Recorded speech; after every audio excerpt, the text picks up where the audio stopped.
함께 보실 하나님 말씀은 사무엘하 10장 9절에서 19절까지의 말씀입니다.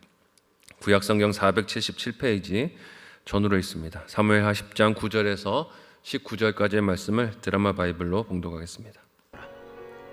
요압이 자기와 맞서 앞뒤에 친 적진을 보고 이스라엘의 선발한 자 중에서 또 엄선하여 아람 사람과 싸우려고 진치고 그 백성의 남은 자를 그 아우 아비새의 수하에 맡겨 암몬 자손과 싸우려고 진치게 하고 이르되, 만일 아람 사람이 나보다 강하면 네가 나를 돕고 만일 암몬 자손이 너보다 강하면 내가 가서 너를 도우리라.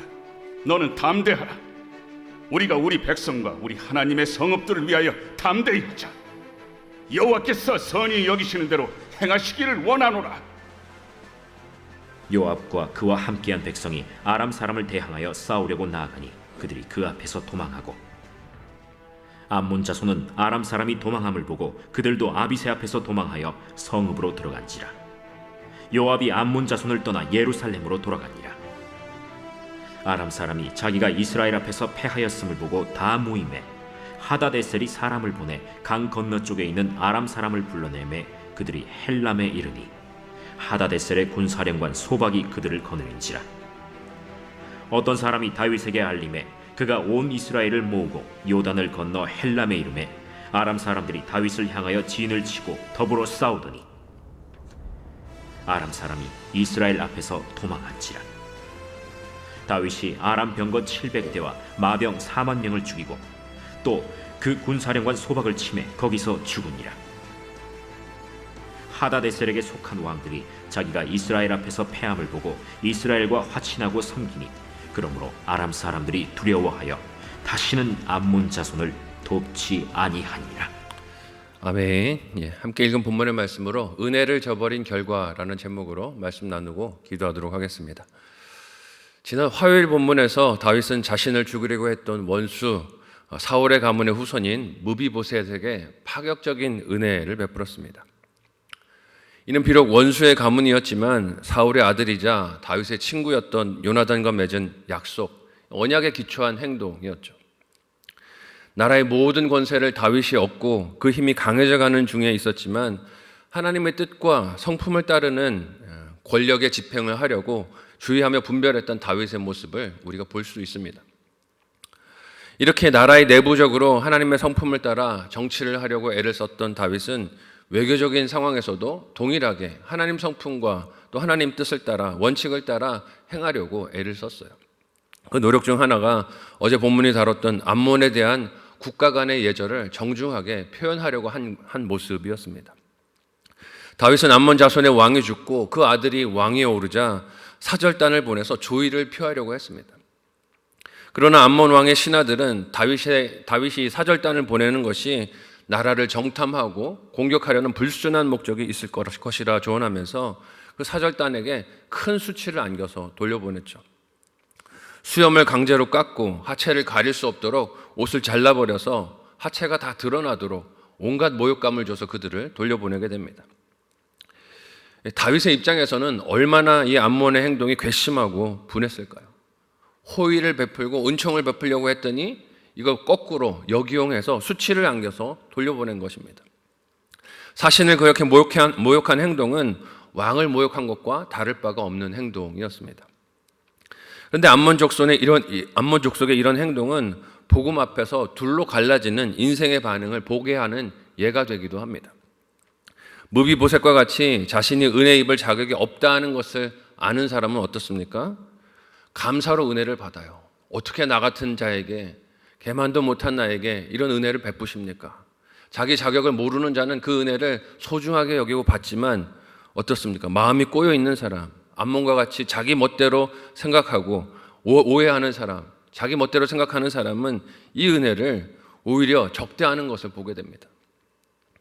이 암몬과 이스라엘 사이에 어제부터 전쟁이 일어나게 되죠. 이 전쟁에 누가 지휘관으로 오늘 섰다라고 본문이 말하고 있습니까? 함께 오늘 본문의 9절을 같이 한 목소리로 읽어보도록 하겠습니다. 같이 읽습니다. 시작. 요압이 자기와 맞서 앞뒤에 친 적진을 보고 이스라엘의 선발한 자 중에서 또 엄선하여 아람과 싸우려고 진쳤고. 사절단이 모욕을 당한 사건으로 인해서 전쟁에 휘말리게 된 이스라엘입니다. 요압이 지휘관으로 세워졌어요. 그런데 읽은 본문을 보니 상황은 그리 좋지 않아 보입니다. 왜냐하면 적군이 지금 앞뒤로 다 있어요. 에워싸고 있습니다. 포위당한 상황이죠. 이런 상황에서 요압의 전략은 동생인 아비새와 자신의 부대를 나누어서 양쪽 진영에서 동시에 전쟁을 진행하려고 합니다. 그렇게 싸우다가 만일 한쪽이 불리해지면 다른 쪽 한쪽의 부대를 이동해서 힘을 보태서 이 전쟁을 하자는 것이죠. 여러분이 싸워야 하는 형편이 얼마나 지금 불리하고 어려운지 알 수 있습니다. 전선이 한 군데만 형성되어 있는 것이 아니라 양쪽에 있기 때문에 부대를 나눠서 싸움을 해야 하는 것이에요. 그래서인지 요압의 입을 통해서 들을 것이라고 예상 못했던 말을 오늘 본문에서 우리는 듣게 됩니다. 함께 12절에서 14절의 본문을 같이 한 목소리로 읽어보도록 하겠습니다. 같이 읽습니다. 시작. 너는 담대하라. 우리가 우리 백성과 우리 하나님의 성읍들을 위하여 담대히 하자. 여호와께서 선히 여기시는 대로 행하시기를 원하노라 하고 요압과 그와 함께한 백성이 아람 사람을 대항하여 싸우려고 나아가니 그들이 그 앞에서 도망하고 암몬 자손은 아람 사람이 도망함을 보고 그들도 아비새 앞에서 도망하여 성읍으로 들어간지라. 요압이 암몬 자손을 떠나 예루살렘으로 돌아가니라. 아멘. 요압은 그의 동생 아비새에게 담대하라라고 당부하면서 하나님께서 좋게 여기시는 대로 이 전쟁을 이끌어 주실 것을 믿는다라고 고백합니다. 사실 이제까지 살펴왔던 요압의 모습을 생각해 보면 이거 참 놀라운 말이라 생각할 수 있어요. 비열하고 악랄하게 아브넬을 죽였던 요압의 지난 모습을 생각하면 이 의외의 언행이 아니겠습니까?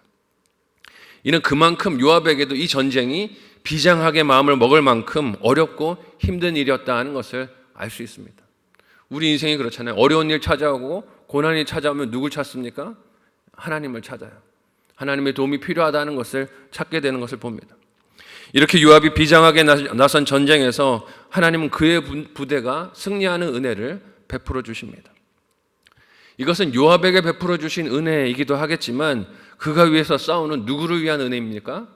다윗을 위한 은혜겠죠. 하나님께서 점점 그의 집을 나라를 강성하게 만들어 가고 계시기 때문에 다윗을 위해서 베풀어 주신 하나님의 은혜예요.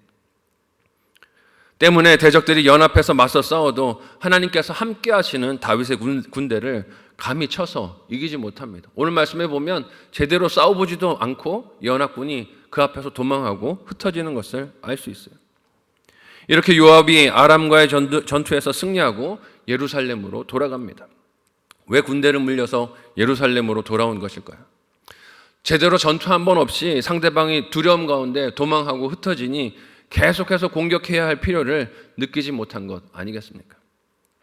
요압의 반대편에서 아비새와 맞서 싸우던 암몬 자손도 아람 사람들이 도망하는 것을 보고 성읍으로 도망가 문을 걸어 잠그게 됩니다. 먼저 다윗과 싸우겠다고 용병들을 모아서 군대를 일으켰던 암몬 자손이지만 자존심만 구겼어요. 제대로 싸움 한번 해보지 못했습니다. 이에 분이 난 아람 사람들이 이 상황을 다시 자기들의 힘을 모아서 어떻게 해결하려고 합니까? 함께 오늘 본문의 15절에서 16절을 같이 한 목소리로 읽어보겠습니다. 같이 읽습니다. 시작. 아람 사람이 자기가 이스라엘 앞에서 패하였음을 보고 다 모임에 하닷 에셀이 사람을 보내 강 건너쪽에 있는 아람 사람을 불러내매 그들이 헬람에 이르니 하닷 에셀의 군사령관 소박이 그들을 거느린지라. 패전하니까 참지를 못하는 거예요. 야, 우리가 숫자도 많고 연합을 했는데 어떻게 이렇게 한 나라에게 패전하는가? 제대로 싸우지도 않고 도망했던 자신들의 모습이 분하고 수치스러워서 다시 사람들을 모아서 전쟁을 일으킵니다. 소바의 왕이었던 하다데셀은 그가 동원할 수 있는 모든 사람들을 소집하고 그렇게 모인 연합군이 헬람에 모여서 전쟁을 일으키게 돼요. 이 소식이 다윗에게 들립니다. 그리고 다윗이 어떻게 합니까? 함께 오늘 보면 17절에서 18절을 같이 읽겠습니다. 같이 읽습니다. 시작. 어떤 사람이 다윗에게 알림해 그가 온 이스라엘을 모으고 요단을 건너 헬람에 이름에 아람 사람들이 다윗을 향하여 진을 치고 더불어 싸우더니 아람 사람이 이스라엘 앞에서 도망한지라. 다윗이 아람 병거 700대와 마병 4만 명을 죽이고 또 그 군사령관 소박을 치매 거기서 죽으니라. 이번에는 전쟁이 일어나서 완전하게 승리를 거둡니다. 다윗이 부하 장수들만 보내지 않고 본인이 직접 나서서 그 전쟁을 진두지휘해요. 그렇게 왕이 직접 그의 군대와 함께 전쟁에 나서자 어떤 결과가 나옵니까? 연합군을 형성해서 호기롭게 싸움에 임했던 아람 사람들이 또 이스라엘 앞에서 패망하고 도망합니다. 이전 싸움에서는 군사들의 죽은 숫자가 등장하지 않았는데 이번 싸움에서는 병거 700대, 마병 4만 명, 그리고 군사령관인 소박이 전사했다는 소식이 들려옵니다. 완전하게 패배한 것이죠. 이 전쟁이 시작하게 된 발단을 우리가 기억해 볼 필요가 있습니다. 이 전쟁이 왜 시작됐습니까? 다윗이 암몬 자손을 위해서 보냈던 사절단이 암몬 자손에게 멸시를 당하고 모욕을 당한 사건이 발단이 되었어요. 호의를 베풀었는데 이걸 호의로 받지 않은 것이 전쟁의 발단이 되었습니다. 다윗이 호의로 내민 손길을 그 뜻 그대로 받아들였다면 잊지 않았어도 될 전쟁이었어요. 평화로울 수 있었습니다. 그 오해와 까닭없는 미움 때문에 주변 나라들까지 전쟁에 휩쓸리게 되었고 결국에는 아람의 나라들이 원했던 이스라엘과의 관계 단절도 실패하게 되었어요. 어떤 결론을 마주하게 됩니까? 함께 오늘 보면 마지막 19절을 같이 한 목소리로 읽어보도록 하겠습니다. 같이 읽습니다. 시작. 하다에셀에게 속한 왕들이 자기가 이스라엘 앞에서 패함을 보고 이스라엘과 화친하고 섬기니 그러므로 아람 사람들이 두려워하여 다시는 암몬 자손을 돕지 아니하니라. 아멘. 다윗에게 아람의 연합군이 완전하게 패배하게 되자 하다데셀과 동맹을 맺었던 왕들이 이제는 이스라엘과 화친을 하자고 합니다. 제발 우리를 치지 말아주세요 라고 엎드리는 것이죠. 하다데셀에게 조공을 바치고 섬기던 왕들이 이제는 이스라엘에게 조공을 바쳐야 하는 상황이 되었습니다. 또한 다윗이 보낸 조문사절단을 모욕했던 암몬 자손은 어떻습니까? 아람 사람들이 두려워서 이제 더 이상 암몬 자손은 우리가 돕지 않겠습니다 라고 합니다. 그들은 사절단을 모욕하는 사건으로 이스라엘과 그 영향력에서 벗어나려고 했지만 오히려 더 굴욕적인 지배를 당하게 됐어요. 여러분, 이 말씀이 우리에게 보여주시는 바가 무엇이겠습니까? 예수 그리스도의 복음을 거부하며 내 방법과 내 뜻대로 인간의 힘을 의지하고 살려는 인생이 어떤 결말을 맞이하게 될 것인가 하는 것을 우리에게 보여주지 않겠습니까? 다윗의 호의를 거부하며 대적하던 암몬 자손은 의지했던 아람 사람들에게도 버림을 당했습니다. 그들이 도와주지 않았어요. 인생을 의지하고 거기서 하나님의 통치를 벗어날 수 있을 것이라 생각했지만 그렇게 되지 않았어요. 의지하지 말아야 할 인생을 의지하고 따라야 할 하나님을 거절했던 교만, 자신의 뜻을 따르는 결론은 이렇게 비참하고 수치스러울 뿐이라는 것입니다. 우리도 암몬 사람들처럼 사람들을 의지하고 기대할 때가 많이 있습니다. 하나님께 나와서 기도하고 엎드려야 하는 문제를 사람을 찾아가서 도움을 구하고 사람의 방법을 찾고 물질의 힘으로 그것을 벗어나려고 발버둥을 칠 때가 많이 있어요. 하지만 결론은 실패일 뿐입니다. 하나님을 의지하지 않는 인생은 그 결론이 실패라는 것을 우리는 잊지 말아야 할 거예요. 하지만 시선을 돌려 예수 그리스도의 통치에 순종하면 하나님께서 우리를 붙드시고 생명의 길로, 평안의 길로 우리의 삶을 인도해 주심을 믿습니다. 의지하지 못할 인생, 물질을 의지하지 말고 오직 하나님만 의지하고 따라가는 저와 여러분의 신앙 여정이 되시기를 예수님의 이름으로 간절히 소원하고 축복합니다. 아멘.